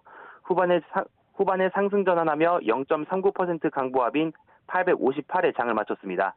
코스닥 수급에서는 개인이 순매수했고 외국인과 기관이 순매도했습니다. 네, 오늘 원달러 환율 상황은 어땠습니까? 네, 오늘 서울 외환시장에서 원달러 환율은 오후 3시 반 기준으로 어제 같은 시각과 비교할 때 2.4원 내린 1,416원으로 거래됐습니다. 현재도 1,410원대 후반에서 거래를 이어가고 있습니다. 브렌트유는 배럴당 88달러 선에서 거래되고 있고 미국 서부 텍사스산 원유는 배럴당 83달러 선에서 거래되고 있습니다. 주요 6개국 통화 비교할 때 달러의 가치를 나타내는 달러 인덱스는 99.83 근처를 기록하고 있습니다. 지금까지 경제부에서 YTN 윤태인입니다. 이재명 대통령이 세제 개편안을 둘러싼 비판을 언급하면서 구윤철 경제부총리 겸 재정경제부 장관에게 세금 만지는 사람은 바꾸면 반드시 욕을 먹게 돼 있다고 말했습니다. 이 대통령은 오늘 국무회의에서 구 장관이 세제 개편안을 수정 보완할 수 있다는 입장을 밝힌 것과 관련해 누더기로 만들고 일관성 없다는 비판이 있다면서 이같이 짚었습니다. 그러면서 어떤 안을 발표할 때는 입법 예고를 통해 의견을 듣게 된다며 반론이 있으면 받아들이는 게 당연한 거지 결정했으니 그대로 가는 것이 일관성 있는 거냐고 지적했습니다. 이 대통령 발언의 구 장관은 오는 20일까지 입법 예고 기간에 충분한 의견을 듣고 수정해서 국회에 제출하는 등 완성도를 높이겠다고 말했습니다. 네, 오늘 새벽 경기 평택 위험물 보관 창고에서 큰 불이 나 한때 대응 2단계와 국가소방동원령까지 발령됐습니다. 불은 창고 2개 동을 태우고 9시간여 만에 잦아들었는데요. 송수연 기자가 보도합니다. 시뻘건 불길과 검은 연기가 뒤섞여 하늘로 솟구칩니다. 소방대원들이 연신 물을 뿌려보지만 화염은 쉽게 잦아들지 않습니다. 자정 무렵 경기 평택 청부급에 있는 위험물 보관 창고에서 불이 났습니다. 자동화재 속보 설비가 작동하며 신고가 이뤄졌고 출동한 소방대원들이 건물 안에서 화염을 발견해 즉시 진화 작업을 벌였습니다. 연기가 엄청 많이 나고 길다랗게 쭉 뻗어나가가지고 먹구름이 얼핏 보면 그냥 구름인 줄 알았는데 보니까는 큰 화재였습니다. 창고 직원들이 이미 퇴근한 뒤라 다친 사람은 없는 거로 파악됐습니다. 다만 인근 공장 기숙사에 있던 12명이 마을 회관으로 대피했습니다. 불은 7개 건물 가운데 2개 동을 태운 끝에 9시간여 만에 잦아들었습니다. 불이 시작된 창고입니다. 벽과 기둥이 시커멓게 불에 탔고 철골 구조물도 완전히 녹아내렸습니다. 불이 난 건물은 석유나 알코올 같은 인화성 물질을 최대 191만 리터까지 보관할 수 있는 곳이라 자칫 걷잡을 수 없는 피해도 우려됐습니다. 소방당국은 한때 대응 2단계, 국가소방동원령까지 발령해 인근 4개 시도와 밤샘 총력 진화에 나섰고 불이 번지는 걸 막아냈습니다. 경찰과 소방당국은 조만간 현장 감식을 통해 정확한 화재 원인을 조사할 예정입니다. YTN 송수연입니다. 네, 이처럼 평택 위험물 창고 화재로 치솟은 거대한 연기와 불길은 멀리 떨어진 고속도로 아파트에서도 선명하게 보였습니다. 당시 상황이 담긴 YTN 제보 영상들 차례로 보시죠. 네, 빠르게 달리는 차량들 저편으로 시꺼먼 연기가 끊임없이 이렇게 솟아나는 모습을 보입니다. 연기는 고속도로 위 하늘을 가득 메웠는데요. 오늘 새벽 5시 40분쯤 경기 평택시 포승읍 서평택 분기점 인근에서 촬영된 공장 화재 모습입니다. 제보자는 연기가 굉장히 심하게 나고 있었고 고속도로를 지나는 내내 연기가 길게 뻗어 있었다고 설명했습니다. 네, 다른 영상 보여드리겠는데요. 아직 해가 뜨지 않은 좀 다소 어두운 시간입니다. 도로 너머로 검은 연기가 쉴 새 없이 피어오릅니다. 달리는 차 안에서 찍은 영상인데도 연기 사이로 빨간 불길까지 선명하게 보입니다. 앞서 제보보다 이른 오늘 새벽 5시 반쯤 평택 화재 현장 인근 도로에서 본 모습인데 제보자는 처음엔 먹구름이 자욱하게 낀 것으로 생각했다가 뒤늦게 화재로 인한 연기라는 사실을 알았다고 설명했습니다. 네, 이번 영상은 하늘이 붉게 물든 새벽 시간입니다. 검은 연기가 바람을 타고 아파트 단지 뒤쪽으로 빠르게 뻗치고 있습니다. 끊임없는 연기가 굉장히 길게 이어지는데요. 오늘 새벽 5시쯤 경기 평택시 안중읍에 있는 아파트에서 촬영된 공장 화재 모습입니다. 제보자는 당시 바람이 제법 많이 불었다며 연기가 서쪽으로 계속 이동했다고 설명했습니다. 네, 오늘 새벽 경기 안성시에서 승용차와 덤프트럭이 정면으로 충돌해 3명이 숨지고 1명이 다쳤습니다. 경찰은 중앙선을 넘은 승용차가 마주오는 트럭을 들이받은 것으로 보고 정확한 사고 경위를 조사하고 있습니다. 취재기자 연결해서 자세히 알아보겠습니다. 신기혜 기자, 사고 당시 모습이 담긴 영상을 확보했다고요? 네, YTN 취재진이 확보한 화면 먼저 보시겠습니다. 빠른 속도로 달려오던 승용차가 중앙선을 넘고 반대편 차선을 지나던 덤프트럭과 그대로 정면으로 부딪힙니다. 승용차의 앞쪽부터 절반 이상이 완전히 찌그러져 형체를 알아볼 수 없을 정도고 덤프트럭 역시 앞부분이 크게 훼손됐습니다. 오늘 새벽 4시 50분쯤 경기 안성시 삼중면에서 20대 남성 A씨가 몰던 승용차가 맞은편에서 오던 25.5톤 덤프트럭을 들이받았습니다. 이 사고로 A씨를 포함해 승용차에 타 있던 20대 남녀 3명이 모두 숨졌고 트럭 운전자 60대 남성은 허리에 가벼운 부상을 입고 병원으로 옮겨졌습니다. 네, 사고는 승용차가 중앙선을 넘으면서 발생한 거죠? 그렇습니다. 사고가 난 도로는 왕복 6차로였고 중앙 분리대는 없었는데요. 승용차가 중앙선을 넘어 달리는 상황에서 사고가 난 것으로 조사됐습니다. 일단 트럭 운전자는 음주 상태는 아니었던 것으로 파악됐고요. 숨진 A씨가 무면허 상태나 술에 취한 상태에서 운전한 정황도 현재까지는 확인되지 않았습니다. 경찰은 차량 블랙박스 등을 회수해 정확한 사고 경위를 조사할 계획입니다. 지금까지 사회부에서 YTN 신기입니다. 2차 종합특검이 12상 비상계엄 당시 언론사 단전 단수 의혹과 관련해 허석곤 전 소방청장을 재판에 넘겼습니다. 특검팀은 오늘 허 전 소방청장과 이영팔 전 소방청 차장을 내란 중요 임무 종사 혐의로 불구속 기소했다고 밝혔습니다. 허 전 청장은 이상민 당시 행정안전부 장관으로부터 언론사 5곳에 경찰이 진입하니 협력해 단전 단수하라는 지시를 받고 이 전 차장에게 포고령과 관련해 경찰 협조 요청이 오면 잘 협력하라는 취지로 지시한 혐의를 받고 있습니다. 2차 종합특검팀은 윤석열 전 대통령의 내란행위 종료 시점을 국회에서 윤 전 대통령 탄핵소추안이 가결된 2024년 12월 14일로 판단했습니다. 종합특검은 오늘 내란 선전 혐의를 받는 이은우 전 KTV 원장을 기소하며 탄핵소추안 가결로 윤 전 대통령 직무가 정지된 시점까지 내란 행위가 계속된 것으로 본다고 밝혔습니다. 앞서 특검은 내란 종료 시점을 비상계엄이 해제된 2024년 12월 4일 오전 4시 30분이 아닌 윤 전 대통령의 직무가 정지된 같은 달 14일로 볼 수 있을지 검토해 왔습니다. 전 여자친구를 성폭행하고 살해한 장제원이 이 대법원에 상고 취하 의사를 밝히면서 무기징역이 확정됐습니다. 장 씨는 지난 5월 열린 항소심 재판에서 전 여자친구를 성폭행하고 살해한 혐의로 1심과 같은 무기징역을 선고받았습니다. 장 씨는 재판 결과에 불복해 대법원에 상고했지만 돌연 취하 의사를 밝혔고 무기징역을 구형했던 검찰도 상고하지 않으면서 형이 확정됐습니다.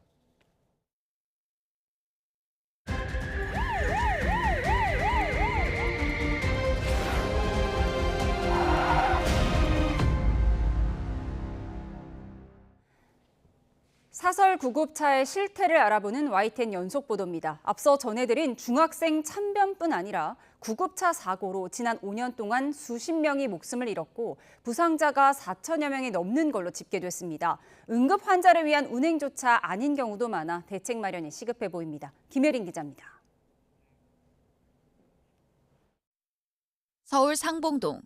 파란불에 교차로를 지나던 SUV를 사설 구급차가 그대로 들이받습니다. 구급차는 보행자를 덮쳤고 70대 여성은 끝내 숨졌습니다. 인천에서도 요양병원으로 향하던 사설 구급차가 신호 위반 사고를 내 90대 환자가 숨졌습니다. 경찰은 두 사고 모두 구급차가 신호를 어겨가며 달릴 급박한 상황은 아니었다고 판단했습니다. 응급 상황이 아닌데도 사이렌부터 켜는 사설 구급차들 때문에 시민들은 이 구급차에 대한 신뢰를 잃고 진짜 위급한 순간에 양보하기를 주저하는.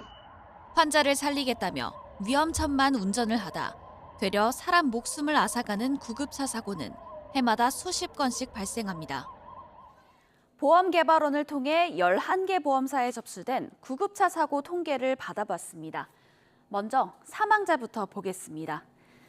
지난 2021년 4명, 지난해에는 9명이나 숨졌는데 최근 5년간 20명 넘게 목숨을 잃었습니다. 부상자는 어떨까요? 해마다 수백 명, 지난 5년 동안 무려 4,400여 명이 다쳤습니다.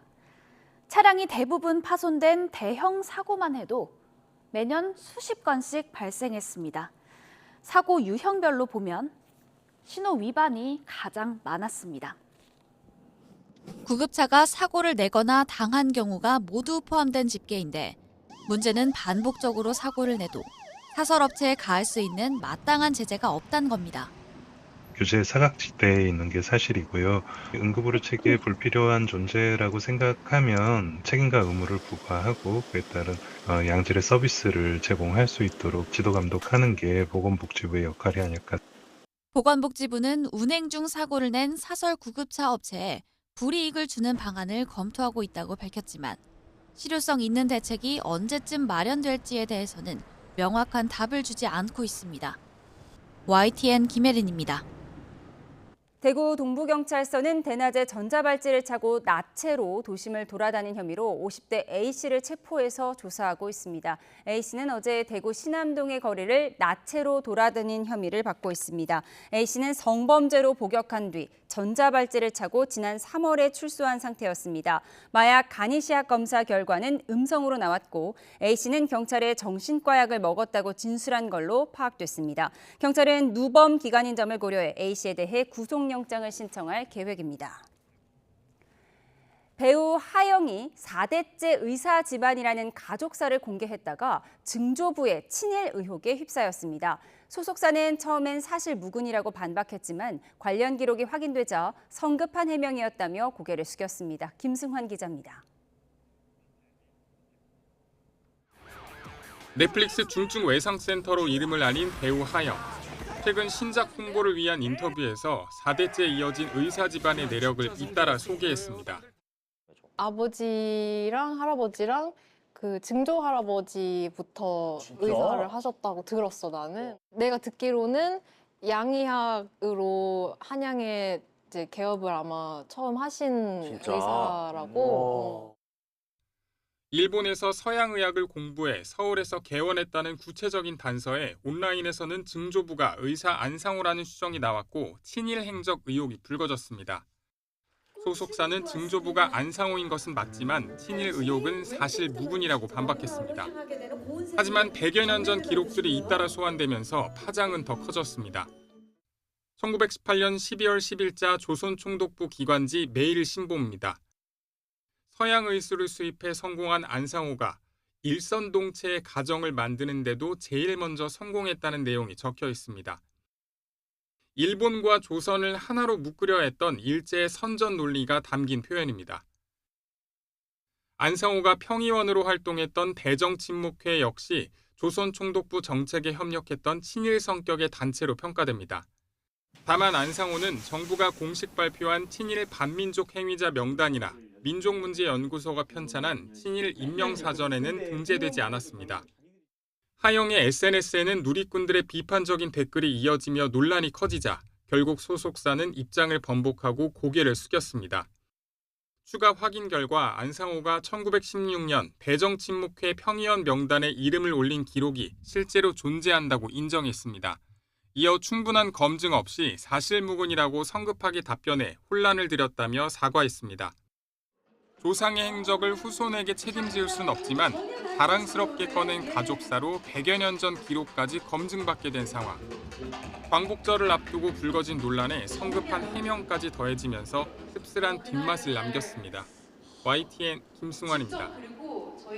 네, 이번 지진은 1,200명이 숨진 1999년 대지진과 같은 양상을 보이고 있습니다. 네, 그래서 그때보다 더 많은 희생자가 나올 것으로 우려되고 있는데요. 한성욱 기자가 보도합니다. 이번에 피해가 집중된 지역은 커피 삼각지대로 불리는 곳입니다. 마니살레스가 주도인 칼다스주, 페레이라가 주도인 리사랄다주, 아르메니아가 주도인 킨디오주, 이 세 개 주를 커피 삼각지대라고 합니다. 이 지역은 두꺼운 화산재와 퇴적층 지반으로 이루어져 있는데 이 토양 덕분에 커피가 잘 자랍니다. 하지만 부드러운 토양이 지진파를 흡수하지 못하고 증폭시켜서 피해를 키우는 것으로 분석됩니다. 이번에 특히 피해가 컸던 페레이라는 진앙에서 직선으로 60km밖에 안 떨어져 있습니다. 1999년 1월 25일에도 커피 삼각지대에서 규모 6.2의 지진이 발생했습니다. 아르메니아와 페레이라 등에서 수천 명이 숨지거나 다쳤고 20만 명 넘는 이재민이 나왔습니다. 아르메니아시 건물 60에서 70%가 파괴되는 등 20억 달러, 당시 GDP의 2% 정도의 재산 피해를 냈습니다. 이번 지진 피해 지역과 양상 등이 그때와 비슷해 이번에도 많은 희생자가 나올 것으로 우려됩니다. 6월 말에는 베네수엘라에서 연이어 발생한 규모 7.2와 7.5의 강진으로 6천 명 넘게 숨졌습니다. 베네수엘라와는 지진 단층이 달라서 일단 이번 지진과는 직접적인 연관성은 없어 보입니다. 콜롬비아가 속한 단층은 나스카판으로 불의 고리로 불리는 환태평양 조산대입니다. 커피 삼각지대는 로메랄 단층대 위에 있는데 나스카판이 이 밑을 지속해서 파고 들어가 지진이 자주 일어난다. YTN 한상욱입니다. 콜롬비아 강진으로 인한 우리 국민의 인명피해는 없는 걸로 전해졌습니다. 외교부는 현지 공관 등을 통해 파악한 바로는 현재까지 우리 국민의 인명피해는 접수되지 않았다고 밝혔습니다. 다만 지진 발생 지역에 거주하는 교민의 집에 금이 가거나 아파트가 기우는 등의 피해는 확인됐다고 설명했습니다. 콜롬비아에는 우리 교민 약 800여 명이 살고 있는데 대부분 수도인 보고타 일대에 거주하고 있는 걸로 알려졌습니다. 지난 주말 강원도 인제 설악산 인근에서 피서객 7명이 고립되는 사고가 났습니다. 네, 당시 동해안 지역에 폭우가 내렸지만 태백산맥 서쪽인 인제에는 비가 내리지 않았는데요. 산줄기를 타고 흘러내린 폭우로 계곡이 순식간에 급류로 변했습니다. 홍성욱 기자입니다. 잔잔한 계곡으로 물이 쏟아져 내려옵니다. 비 한 방울 내리지 않았지만 갑자기 불어난 계곡. 댐이라도 터진 듯 순식간에 차오르고 피서객들이 대피합니다. 빨리 나와! 나와! 빨리 와! 빨리 와! 나와! 발목 높이 계곡은 30초도 되지 않아 허벅지 높이까지 차올랐고 뒤늦게 계곡을 건너려던 한 피서객은 급류에 휩쓸립니다. 강원도 인제군 용대리 계곡에서 피서객 7명이 고립된 건 지난 8일 오전. 폭우가 내린 곳은 강원 인제 지역이 아닌 태백산 너머 인접한 강원 동해안이었습니다. 비구름은 산맥을 넘지 못했지만 산 정상에 비를 뿌렸습니다. 산 아래 계곡을 찾은 피서객들은 이런 사실을 모른 채 물놀이를 즐겼고 순식간에 불어난 급류에 고립됐습니다. 10여 분 만에 현장에 도착한 구조대가 줄을 연결한 뒤 고무보트를 이용해 1시간 반 만에 7명을 무사히 구조했습니다. 비가 내리지 않더라도 인접 지역에 호우특보가 내려지면 즉시 계곡 물놀이를 중단하고 대피하는 게 좋습니다. 불어난 계곡은 절대 건너지 말아야 합니다. 물이 불어나기 시작하면 무리하게 물을 건너려 하지 말고 즉시 주변 고지대로 대피해야 합니다. 대피한 뒤에는 119에 신고해 정확한 위치와 상황을 알리고 안전한 곳에서 구조를 기다리는 것이 가장 중요합니다. 매년 200건 넘게 발생하는 야영객과 등산객 고립사고. 기습 폭우가 잦아지는 만큼 하천과 계곡에서는 각별한 주의가 필요합니다. YTN 홍석입니다. 제15호 태풍 차놈이 일본을 관통할 것으로 예상되는 가운데 오늘 밤 9시쯤 도쿄를 통과할 것으로 보입니다. 태풍 차놈은 오늘 오전 9시 기준 일본 도쿄 동북동쪽 약 370km 부근 해상에서 시속 40km 속도로 일본 쪽으로 향하고 있습니다. 중심 기압은 985헥토파스칼, 최대 풍속은 초속 24m입니다. 오늘 오후 3시쯤 도쿄 동북동쪽 약 220km 해상까지 접근하고 밤 9시 무렵에 수도인 도쿄를 지날 것으로 전망되고 있습니다. 전국에 내려졌던 열대야주의보와 폭염특보가 대부분 해제됐습니다. 폭염은 한풀 꺾였지만 남부지방을 중심으로 가뭄이 심각합니다. 네, 중국과 일본으로 향한 태풍 2개가 우리나라에 간접 영향을 주기는 하지만 비는 동해안에만 내릴 것으로 보입니다. 고한석 기자가 보도합니다. 한반도를 뒤덮었던 이중 고기압은 물러갔습니다. 북동쪽에서 차고 건조한 공기가 밀려오면서 극한 더위는 꺾였습니다. 문제는 폭염이 남긴 가뭄입니다. 지난달 부산과 울산, 경남 지역 강수량은 68mm, 평년의 5분의 1 수준, 역대 최저입니다. 이번 달에도 비는 오지 않고 있습니다. 현재 기상 가뭄 지수를 보면 남부지방을 중심으로 가뭄이 이어지고 있고 특히 경남은 심한 가뭄 수준을 보이는 곳이 있습니다.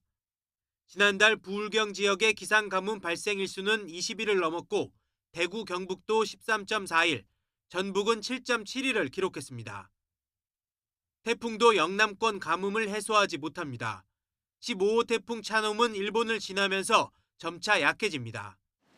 동해안으로 빠져나오지만 우리나라에는 북동풍이 불고 있어서 비구름이 내륙 깊숙이 들어오지 못하고 동해안을 따라 남하할 것으로 보입니다. 15호 태풍은 일본을 지나면서는 피해가 좀 있을 것으로 보여요. 그렇지만 동해로 빠져나온 뒤 우리나라에 영향을 줄 때는 비구름의 형태로 영향을 주는데 그 비구름이 현재로서는 그렇게 강하지 않을 것으로 보입니다. 중국 상하이 부근에 상륙해 큰 피해를 준 13호 태풍 돌핀도 마찬가지입니다.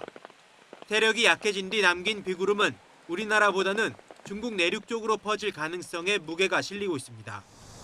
기상청은 동해안을 제외하고는 앞으로 열흘 정도 대기 불안정으로 내리는 소나기 이외에 비 소식은 없다고 전망했습니다. YTN 고한석입니다. 우리나라 폭염의 기세를 한풀 꺾어준 태풍은 중국에 상륙해서 큰 피해를 내고 있습니다. 또 다른 태풍은 오늘 밤 일본을 관통할 예정이라 피해가 우려됩니다. 네, 한편 어젯밤 콜롬비아에서 발생한 규모 7.4 강진 소식까지 김승배 한국자연재난협회 본부장과 함께 짚어보겠습니다. 어서 오십시오.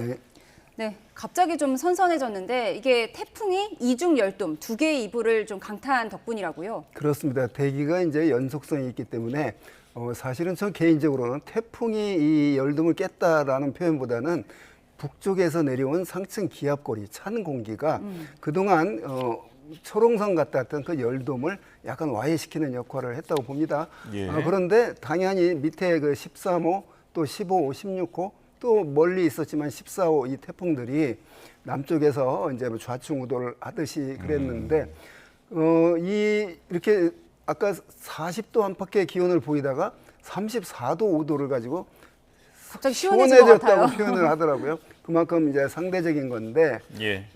그 원인이 이제 열돔이 깨졌습니다. 그동안 그 폭염이 지속될 때 하늘을 쳐다보면 구름 한 점 없이 맑았거든요. 네. 왜냐하면 구름이 생길 수 없는 하강 기류가 강했습니다. 그런데 이제 소나기도 내리고 하늘을 보면 구름이 생기기 시작했거든요. 구름이 생겼다는 얘기는 상승 기류가 생겼다는 얘기예요. 그러면 그동안 우리나라를 위에서 찍어 눌렀던 그런 이불 효과가 있었던 그 열돔이 이제 깨졌다는 거죠. 그래서 상층에서 내려온 상층 골이 북태평양 고기압을 좀 와해시키는 역할을 했습니다. 그렇게 이제 표현하는 게 좀 더 기상학적인 표현 같아요. 태풍이 열돔을 와해시켰다라고는 조금 뭐 연관성은 있겠지만 이제 그런 표현이 더 적절할 것 같습니다. 네, 일단은 한반도에 우리나라의 기압 배치가 바뀐 점은 조금 저희가 희소식인 것 같은데 지금 15호 태풍 차놈이 오늘 밤에 일본을 관통할 것으로 예상이 돼요. 그럼 그 다음에 이제 진로가 우리나라로 올 수가 있는 건가요? 우리나라로까지 오지는 못합니다. 일본을 관통하면 내륙을 한번 거치면 우리가 팽이가 얼음판에서 돌다가 돌뿌리에 걸리면 휘청하듯이 일본 내륙을 통과하면서 이제 급격히 약해질 겁니다. 지금 자체도 태풍 차놈이 그렇게 강한 태풍은 아니거든요. 네. 그래서 이제 동해상으로 빠져나올 겁니다. 그러면 빠져나오면서 태풍의 일생을 마치고 그 아래 단계인 열대저압부로 약해지고 또 더 낮은 단계인 온대저기압으로 약해져서 우리나라 경남 동해안 쪽으로 접근할 겁니다. 그러면 우리나라가 15호 태풍이 우리나라를 상륙한다 이런 이제 표현보다는 그 약해진 태풍이 우리나라 동쪽 지방에 영향을 주어서 비를 내리게 할 겁니다. 그게 양은 그렇게 많지는 않겠지만 이제 그런 그 기여를 15호 태풍이 할 것 같습니다. 예, 15호 태풍 차놈은 일본으로 갔고 우리나라 동해안에 간접 영향을 줘서 가뭄 해갈엔 좀 도움이 될 것이다 말씀을 주셨는데 13호 태풍 돌피는 지금 중국으로 갔잖아요. 피해가 엄청나다고요. 그렇습니다. 이 태풍이 최성기에는 강도 5였거든요. 바다에 오키나와 지날 때만 해도. 그런데 이제 중국으로 상륙을 했습니다. 중국으로 상륙했으면 바다로부터 태풍의 에너지원은 따뜻한 바닷물로부터 공급되는 수증기인데 중국으로 상륙 내륙에 들어갔으면 사실은 급격히 약해져야 되는데 내륙 상륙하고 한 이틀 정도 태풍의 힘을 가지고 중심 부근에서 초속 17m의 강풍이 부는 걸 태풍이라고 하는데 그 위력을 가지고 한 약 이틀 정도 중국 내륙을 관통을 할 거예요. 그래서 태풍의 직격탄을 맞은 중국은 굉장히 큰 피해가 발생을 할 건데 오늘 밤 정도의 열대저압부로 약화될 겁니다. 이 시간 현재는 아직 태풍이라고 이름이 붙여진 대로 지금 중국을 휩쓸고 지금 지나고 있습니다. 네, 저희가 영상 보여드린 것처럼 지금 뭐 홍수가 나가지고 차들이 저렇게 잠기는 모습들을 보여드리고 있는데 아직까지는 태풍이지만 말씀하신 것처럼 열대저압부로 이제 바뀌게 되면은 태풍일 때 워낙 강력했어서 열대저압부가 되더라도 좀 강력한 비를 뿌릴 수 있는 거죠. 그렇습니다. 이 태풍이냐 열대저압부의 기준이 중심 부근에서 초속 17m 이상의 바람이 부느냐? 그러면 태풍. 16m가 부느냐? 그러면 열대저압부. 이렇게 그 구분이 되거든요. 그래서 태풍에서 열대저압부로 약화됐어도 강력한 열대성 저기압이죠.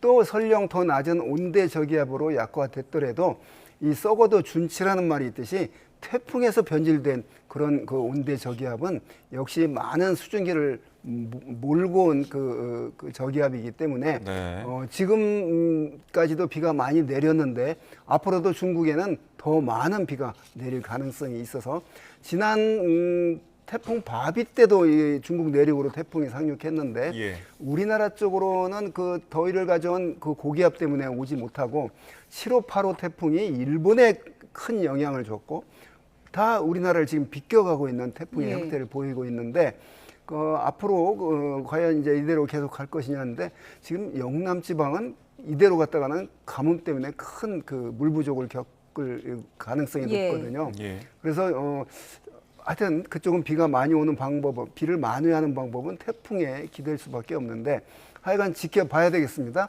이 열대 바다에서는 몬순 고래로 해서 태풍이 발생하는 그런 그 열대 골이 있는데 거기에는 곧 태풍이 17호, 18호 막 생길 수 있는 그런 구조를 갖추고 있습니다. 예, 중국 태풍 피해 상황을 좀 짚어봤는데 전 세계 기상 재난 상황이 좀 심각합니다.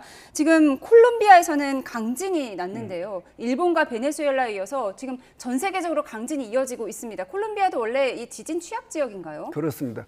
사실은 지진 땅속에서 일어나는 지진과 땅 위에서 대기에서 벌어지는 날씨와는 전혀 상관은 없습니다.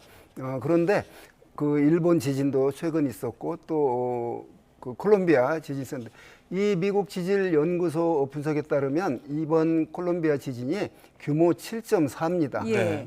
또 땅속 깊이 진앙지라고 그러는데 이게 약 110km 좀 차이가 있는데 한 80에서 110km 상당히 깊은 곳에서 발생을 예. 했습니다. 예. 일본 지진은 10km 땅속에서 발생을 했거든요. 자, 뭐가 차이가 있느냐? 일본 지진은 깊지 않았기 때문에 바로 그 위에 그 어떤 흔들림이 매우 컸습니다.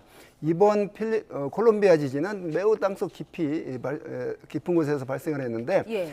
굉장히 폭넓은 지역에서 땅이 흔들렸습니다. 예. 자, 7.4면 우리가 지진 규모 1이 늘어날 때마다 32배의 에너지가 강해집니다. 기하급수적으로 늘어나기 때문인데 로그 함수적으로 만약에 6.4에서 이번 7.4, 6.4하고 8.4하고 비교하면 에너지가 1000배 차이가 납니다.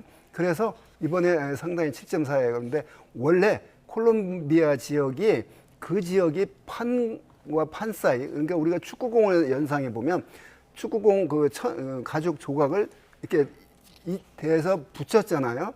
그 사이를 이제 판과 판 경계인데 남아메리카판과 이쪽 나스카판이 남아메리카판으로 파고 들어가면서 생긴 그 지역이 콜롬비아 지역이기 때문에 그래서 이제 안데스 산맥이라는 산맥도 생겼거든요. 그런 구조이기 때문에 그 지진이 자주 발생하는 그런 지질학적인 그 취약점이 있습니다. 브레골이라고 해서 일본 또 태평양 환태평양 조산대에 속해 있기 때문에 베네수엘라 등등 그 콜롬비아 그런 지진이 자주 발생하고 우리나라는 다행히 예. 그 유라시아판 안쪽에 있기 때문에 그러니까 판과 판 사이 경계면에 있지 않은 우리나라는 일본보다 그래서 지진이 이제 적게 발생을 하는 것이죠. 예, 지진 배경에 대해서 좀 자세히 짚어주셨는데 지금 이 비교가 99년에 발생한 콜롬비아 지진이 있어서 좀 많은 사망자나 희생자가 나올 것으로 예상되는데 지금 보셨듯이 막 건물이 저렇게 무너져 있거든요. 그럼 앞으로도 인명 피해 늘어날 수 있는 거죠? 그렇습니다. 지진은 이제 어찌됐건 여러 가지 지질 구조 예. 또는 내진 설계가 얼마나 잘 되어 있는 그런 그 인프라가 갖추어졌느냐 뭐 이런 거에 따라서 달라지는데 매우 취약한 그런 구조를 갖고 있다고 봅니다. 콜롬비아 그 자체 그 지진 발생 지역을 보면 그래서 지금 벌써 사망자도 상당한 사망자가 발생을 했는데 네. 7.4 규모면 대단히 강한 강진입니다. 그런데 이제 이 환태평양 지대가 그러면은 최근에 이런 걸로 봐서 그 지진이 만약 활성화 더 될 것인가 이제 과학계는 그렇게 보지는 않습니다. 그 6에서 7 규모 6에서 7 이상을 강진이라고 하는데 네. 이 강진의 발생 통계는 뭐 그 통계적으로는 그렇게 크게 늘어나고 있지는 않습니다. 그런데 우리가 느끼는 게 사람이 많이 살고 있는 지역에서 지진이 나서 예. 언론에 저렇게 실시간으로 사진이 노출되고 있는 점, 그다음에 과거보다 지진을 측정하는 그 기술이 높아져서 옛날에는 관측을 못했던 그런 것까지 다 관측이 되기 때문에 이 환태평양 이 조산대에서 지진이 더 늘어나는 거 아닌가 이런 우려를 하고 있는데 과학적으로는 그렇지는 않다. 원래 이 지역이 지진이 잦은 지역인데 그런 통상적인 수준의 지진들이 발생을 하고 한 것이지 이 불의 고리가 다시 활성화를 띠는 건 아니다 이렇게 보고 있습니다. 그럼 지난 6월 그 콜롬비아 인접국인 베네수엘라에서 발생한 지진과의 연관성은 어떻게 분석하십니까? 그렇습니다. 판이 다르죠. 그러니까 아까 이쪽 그 콜롬비아의 그 판과 나스카 판과 남아메리카 판, 그다음에 그 베네수엘라는 카브리 판과 남아메리카 판인데 판이 다르죠. 그러니까 그 베네수엘라 지진으로 인해서 여기가 또 발생했다. 이제 이렇게 연관을 지어보기에는 과학적으로 좀 거리가 있어 보입니다. 네. 알겠습니다. 여기까지 재해재난들 좀 짚어봤습니다. 지금까지 한국자연재난협회 본부장과 함께했습니다. 고맙습니다. 고맙습니다.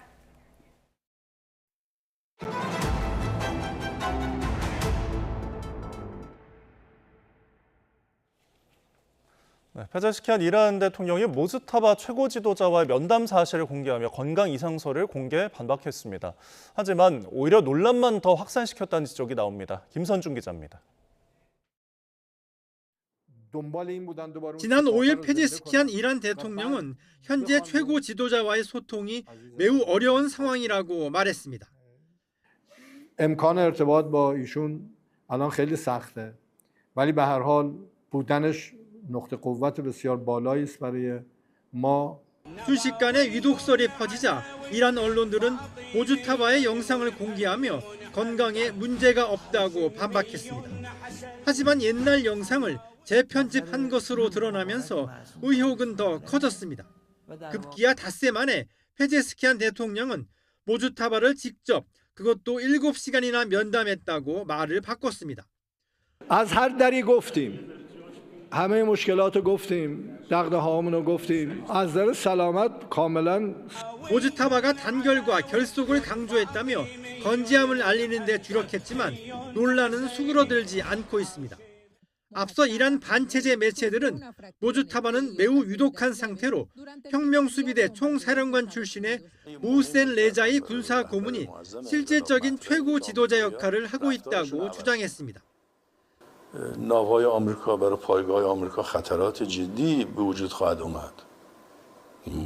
یعنی ما دست بزنیم روی دست هم دیگه 아메리카 당장 새 안보수장에 오른 레자이는 곧바로 군 지도부 후속 인사에서도 측근인 강경파들을 주요 보직에 줄줄이 앉혔습니다. 모주타바가 지난 3월 이후 한 번도 모습을 드러내지 않는 가운데 강경파가 사실상의 실권을 틀어주면서 미국과의 협상에도 큰 변수가 될 것으로 보입니다. YTN 김선중입니다. 트럼프 미국 대통령이 이란에 피해 배상을 요구하겠다며 이란의 배상 요구를 사실상 거절했습니다. 또 호르무즈 해협을 통제하고 있는 건 미군뿐이라며 해협이 현재 개방돼 있다고 주장했습니다. 워싱턴에서 홍상희 특파원입니다. 이란이 호르무즈 해협 재개방의 조건으로 요구한 전쟁 피해 배상에 트럼프 대통령이 맞불을 놨습니다. 흥미로운 생각이라면서 과거 이란의 테러 행위와 시위대 사례 등에 대해 자신도 배상을 요구하겠다고 말했습니다. Well, we're going to ask for money for the damage they've done over a 50-year period. So if there's damages to be paid, I think Iran should pay those damages. 지난 2000년 예멘에서 알카에다가 일으킨 것으로 파악된 미 해군 함정 코란 폭탄 테러 사건도 이란이 배상해야 한다고 주장했습니다. 이란의 전쟁 피해 배상 요구를 받아들이지 않겠다는 뜻으로 풀이됩니다. 그러면서도 군사 공격 재개 가능성에 대해서는 그럴 능력이 있다면서도 곧 알게 될 거라고만 말했습니다. 이란이 호르무즈 해협 통제권을 강화하고 있지만 트럼프 대통령은 해협을 통제하고 있는 건 미군이 유일하다고 강조했습니다. 그러면서 이란을 향하는 선박을 제외하고 호르무즈 해협은 현재 열려 있다고 주장했습니다. We're taking a lot of shit. It's open now. Look, the only one that has control of the Strait of Hormuz right now is the United States Navy. We have a blockade that's been infallible. 또 이란이 호르무즈 해협의 기뢰를 떨어뜨리기도 하지만 미군이 해협 전체에서 기뢰 제거 작업을 했다고 말하기도 했습니다. 뉴욕타임스는 트럼프 대통령이 호르무즈 해협이 개방돼 있다고 주장하고 있는 건 이란 전쟁의 심각성을 축소하기 위한 의도라고 평가했습니다. 워싱턴에서 YTN 홍상입니다. 한인 2세이자 민주사회주의자 후보가 내일 치러지는 미국 민주당 위스콘신 주지사 경선에서 승리할 거란 전망이 나오고 있습니다. 뚜렷한 진보 색채 때문에 민주당 주류는 견제하는 반면 공화당은 밀어주는 모습이 나타나고 있습니다. 심윤정 특파원이 보도합니다. 현지 시간 11일 치러지는 위스콘신 주지사 민주당 예비선거에 미 정가 이목이 집중되고 있습니다. 민주사회주의자 소속인 한인 2세 프란체스카 홍 주 하원 의원이 여론조사에서 선두를 달리며 당선 가능성이 커졌기 때문입니다. 최근 뉴욕과 미시간 등에서 민주사회주의 후보들의 약진이 이어지면서 홍 후보까지 이기면 민주당 내 진보 돌풍은 대표적인 경합주까지 확산하게 됩니다. 홍 의원은 경선 막판, 과거 추수감사절을 폐지하자는 취지의 소셜미디어 글과 경찰 조직 폐지를 지지했던 사실로 홍역을 치르기도 했습니다. I had some bad takes and some hot takes on Twitter. I had to express my frustrations that the system wasn't working for us. 도널드 트럼프 미 대통령은 홍 후보의 과거 발언을 겨냥해 공산주의자라고 비난하는 등 인지도와 함께 견제도 높아진 상황입니다. And in Wisconsin, the communists even have a woman who said that the holiday of Thanksgiving should be immediately abolished. 민주당 주류는 홍 후보가 본선에서 지나치게 진보적으로 비칠 수 있다며 경쟁 후보인 데이비드 크롤리에 힘을 싣고 있습니다. And tell them why you're voting for David and ask them to do this as well. 민주당 경선 승자는 오는 11월 본선에서 공화당 유력 후보인 톰 티파니 연방 하원 의원과 맞붙을 전망입니다. 공화당은 홍 후보가 본선에서 상대하기 더 쉽다고 보고 홍 후보의 진보적 정책을 부각하는 광고에 약 360만 달러를 투입했다고 AP통신은 전했습니다. 지난 세 차례 대선에서 모두 1%포인트 이내 초박빙 승부가 펼쳐진 위스콘신에서 민주사회주의 후보가 중도층까지 지지를 넓힐 수 있을지가 11월 본선의 최대 시험대가 될 전망입니다. 워싱턴에서 YTN 신윤정입니다. 폭염에 기세가 한풀 꺾였다지만 그래도 더위는 여전합니다. 도심 가까운 계곡에는 더위를 피하려는 시민들의 발길이 이어지고 있다는데요. 현장에 YTN 이슈 리포터 나가 있습니다. 문상아 리포터. 네, 서울 관악산에 있는 신림계곡에 나와 있습니다. 네, 뒤쪽으로 시민들이 많이 보이는데요. 현장 분위기 어떻습니까? 네, 이곳에 서 있으니 없던 여유도 생기는 기분입니다. 물가엔 시민들이 옹기종기 앉아 시원한 여름날을 보내고 있고요. 또 맑은 공기 속에서 신나게 뛰노는 아이들의 행복한 웃음소리도 끊이질 않습니다. 그럼 이곳을 찾은 시민의 이야기 직접 들어보시죠. 너무 더워가지고 계곡을 찾게 됐는데 발 담그니까 확실히 시원해서 좋네요. 그러니까 물수제비 같은 거 하면서 놀았던 것 같습니다. 확실히 더운 여름에 이렇게 놀 수 있으니까 좀 시원하고 기분이 좀 스트레스가 풀리는 것 같습니다. 신림계곡은 지하철역에서 도보로 이용 가능해 도심 피서지로 인기를 끌고 있습니다. 평일에도 활기가 가득한데요. 기록적인 폭염에 피서객 수가 작년 대비 2배 이상 증가해 하루 13,000여 명이 찾고 있습니다. 시민들은 시원한 계곡물에서 물장난을 치며 여름을 만끽하고 있는데요. 물고기도 구경하고 물총도 쏘며 자연 속 물놀이에 푹 빠진 모습입니다. 이곳은 안전요원도 배치돼 안전하게 물놀이를 즐길 수 있는데요. 계곡 물놀이 시에는 바위 미끄럼에 유의하고 입수 전 미리 수심을 확인하시길 바랍니다. 네, 시원한 계곡에서 자연 속 여유 느껴보셔도 좋겠습니다. 지금까지 서울 신림계곡에서 YTN 문상아입니다. 한국소비자원이 마라탕 국물을 먹지 않고 건더기만 먹더라도 하루 나트륨 기준치의 82%를 섭취하게 된다며 주의를 당부했습니다. 소비자원이 국내 마라탕 프랜차이즈 20개 브랜드 제품을 대상으로 영양 성분과 표시 실태를 조사한 결과 한 그릇당 평균 나트륨 섭취량은 1,630mg으로 하루 영양성분 기준치 2,000mg에 81.5%에 이르렀습니다.